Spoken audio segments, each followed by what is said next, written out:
Taurus 25, a large, well-kept public park. We're discussing here the relationship that we have with community, and specifically community projects. We kind of take it for granted that shopping malls are built and we have parks and swimming pools that we all use collectively that could not be afforded if it was a personal thing. But somebody has to vision these things. Somebody has to run them, collect the finance, manage them, take decisions. Somebody has to do all of that. And typically the people that do that are not respected. When we think about our leaders, we tend to criticize them for all their mistakes without applauding them for the wisdom and the maturity that they bring to the job. And we learn a little bit of that when we start to get involved in these very low-level community projects. So, do you participate in taking care of your local community is one of the questions here. You know, where I live, we have Tidy Towns scheme where people volunteer and go out and pick up the rubbish to make it look nice for tourists and stuff. And, you know, a handful of people volunteer, maybe 10 or 20 out of a population of 2,000.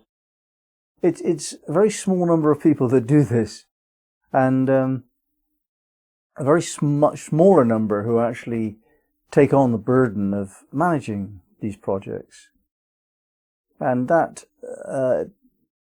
really is something we need to think about why we would do that. Why is it appropriate for us to volunteer to do work, real work, to take on responsibility, real responsibility, voluntarily?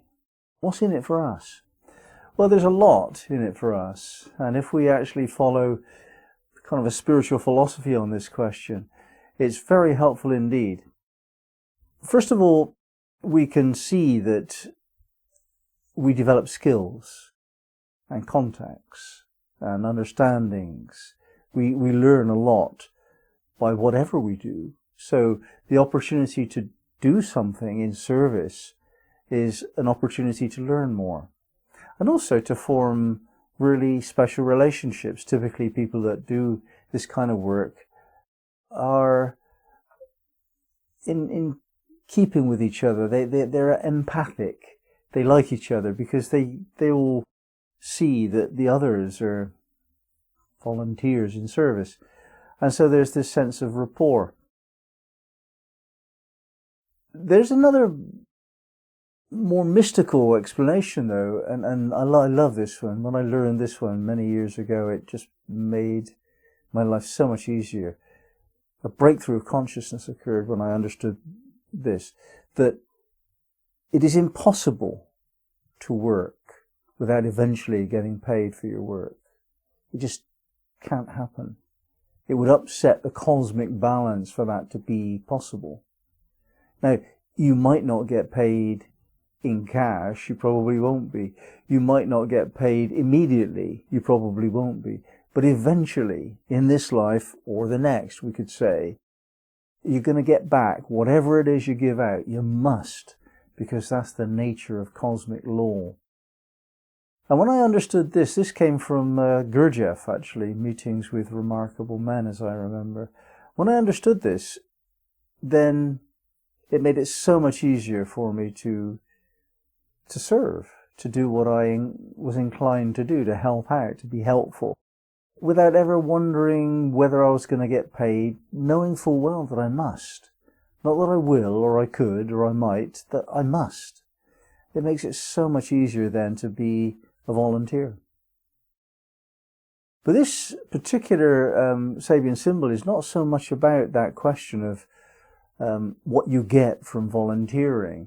There's a higher sort of sense to this wisdom, is that when you work collectively, it doesn't matter now whether it's voluntarily or not, but when you work collectively with it in mind to provide a community service, there is certain to be process going on, conflict, resolution of conflict, development of wisdom, opportunities to make a stand for your principles.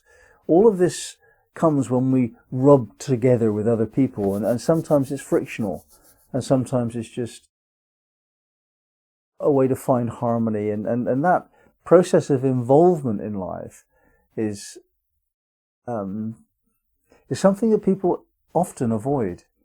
They don't get involved. They don't get involved with groups, and so they can't develop a group consciousness. And there is something about this which is highly magical, highly mystical. Group consciousness. It's very difficult indeed to surrender the ego. It's one of the most tricky things on the planet, in life. And yet when you're working towards a group endeavor, when there's a group vision that's more important than any individual person, any contribution, any spin on the potential vision, and any potential input from any individual is of lesser consequence than the group consciousness that develops. When you're in that kind of situation, as you would be playing in a sport for a team, there's another example where the team effort is more important than the individual. Then you develop a sense of self as a component of something larger. And if you can do that, you'll notice that the feeling is higher. There's a higher spiritual feeling to identify yourself as a component of something rather than an individual. Now, this is a hard mystery to be taught. People don't really want to learn this. They don't believe it.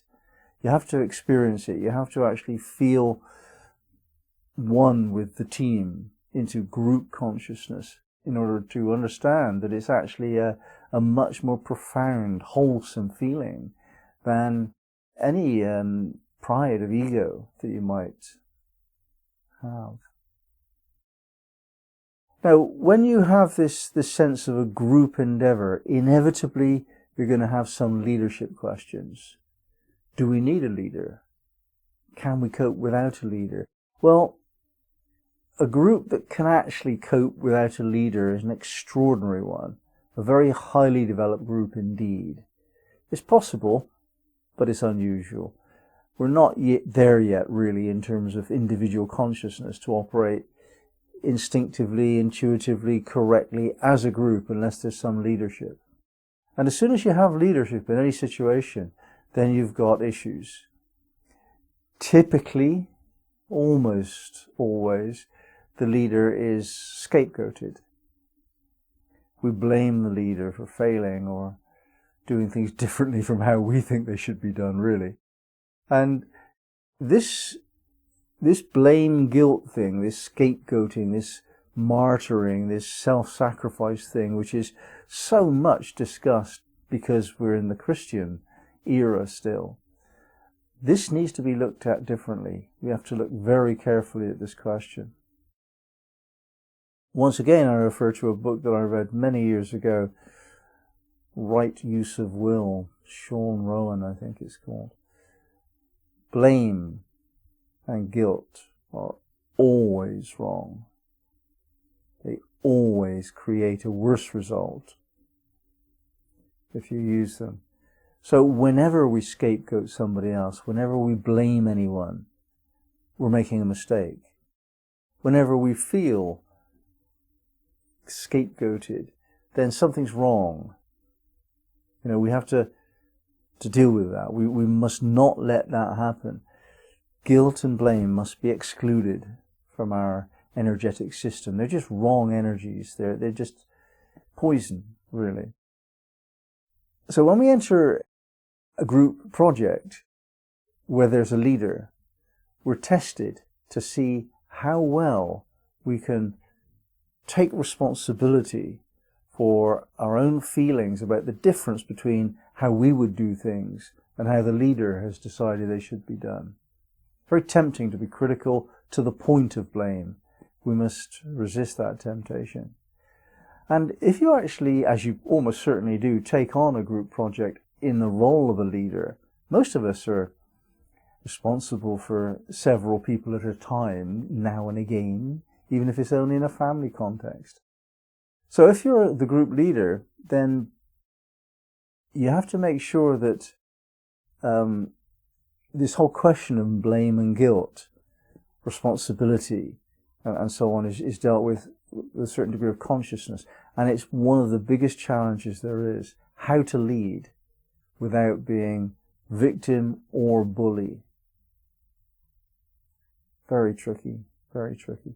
But it's worth it, because these group projects enable us all to be more wealthy.